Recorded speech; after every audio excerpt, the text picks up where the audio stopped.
What's up, you guys? Coach Sarah here. This is my weekly weight loss chat.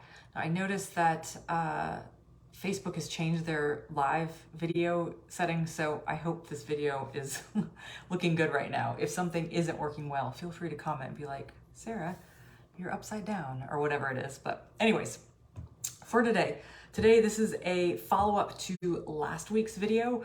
I talked about stress eating. And in last week's video, I just said, look, if you're trying to lose weight and you struggle with stress eating, just know that those two things, they butt heads.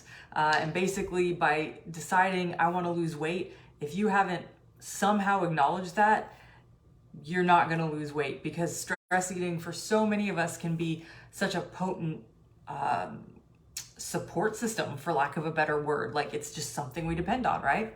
So if you want to hear me dig into that, listen to last week's video. But for today, I want to address you if, number one, you know you struggle with stress eating, and number two, you know what weight loss will mean for that stress eating, and you still want to continue. So you know that weight loss and unregulated stress eating don't go together, but you're still willing to go there, to approach the subject. This video is for you. So if that is you, then as I see it, you've got three options, three ways that you can approach weight loss and struggling with stress eating. I'm going to tell you all three ways, and then I'm going to dig into the first one for this video, and then in the next two videos, I'll dig into the next two. So if you are wanting to lose weight and you struggle with stress eating, you've got three options. Number one is to put boundaries around the stress eating somehow. Notice I didn't say just stop stress eating, but put boundaries around the stress eating is the first option. Number two would be to change your coping mechanism. So if stress eating is your number one coping mechanism, the second way that you would approach that is changing that, right? Up-level your coping mechanisms.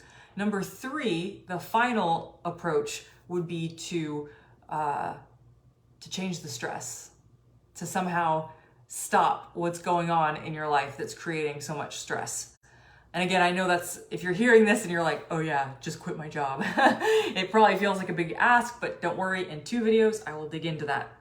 So for today, we're just talking about putting boundaries around the stress eating. And you know, the cool thing about this process, there's not one way to do it. So you might be thinking that I'm going to tell you, okay, put boundaries around it. Go get diet food and eat that instead.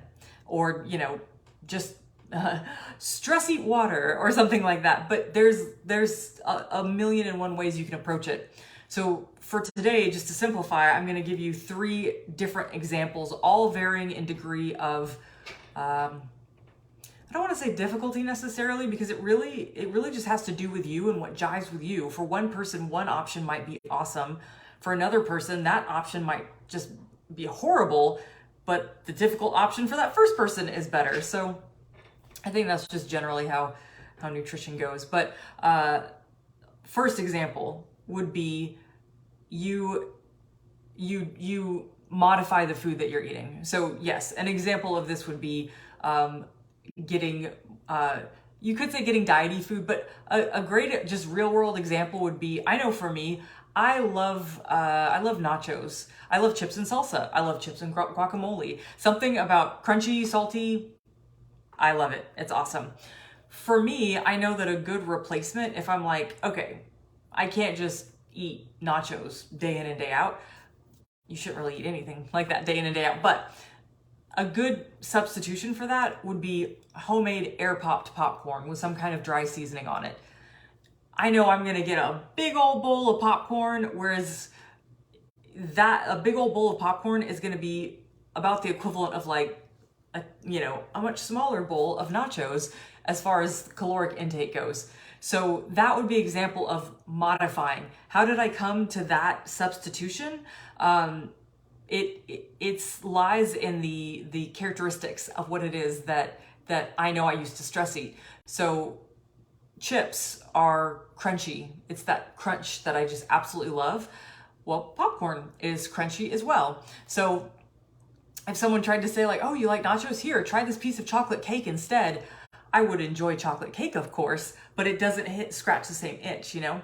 So that's the first option as far as putting boundaries around what it is you're eating, is just modify it slightly, but try to get something that still scratches the itch that you're looking for. Another example of putting boundaries around the food you're stress eating is maybe you still eat the food that you really, really want, but you only tell yourself, hey, Christy, what's up? But you only tell yourself, I'm only gonna eat this, one night a week, or maybe there's a handful of nights, not a handful, but like 1 or 2 nights a week, and only between this time, and whatever, you just have certain boundaries. Oh, and I'm only gonna have 1 serving. So those would all be examples of you're still getting the food that makes you feel like you're relaxing, but you're just narrowing the boundaries, right?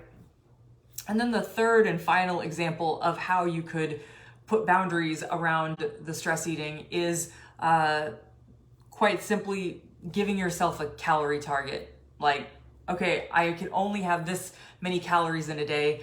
If that's the case, then let's say you give yourself a calorie target of, I'm just throwing this up, 1,800 calories, we'll say. For some of you, that might feel like a lot. For others, that might be like, oh, that's starving.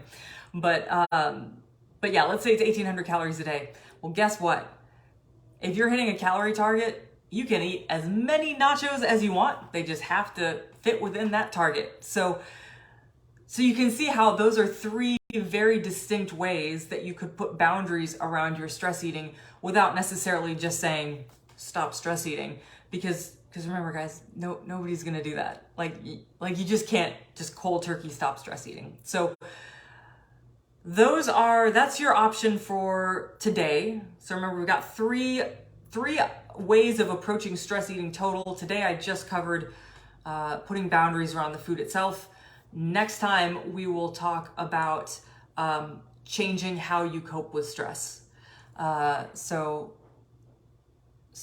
I would say stick around for that, but that's going to happen in a week. So I'll talk to you then. If you have any ideas for yourself about ways that you've modified food for you or somehow put boundaries around stress eating, I'd love to hear those in the comments, just because the more ideas that we can crowdsource here, the better off it is for all of us. So feel free to interact in that way. I think that's it for now. We'll talk soon. Bye-bye.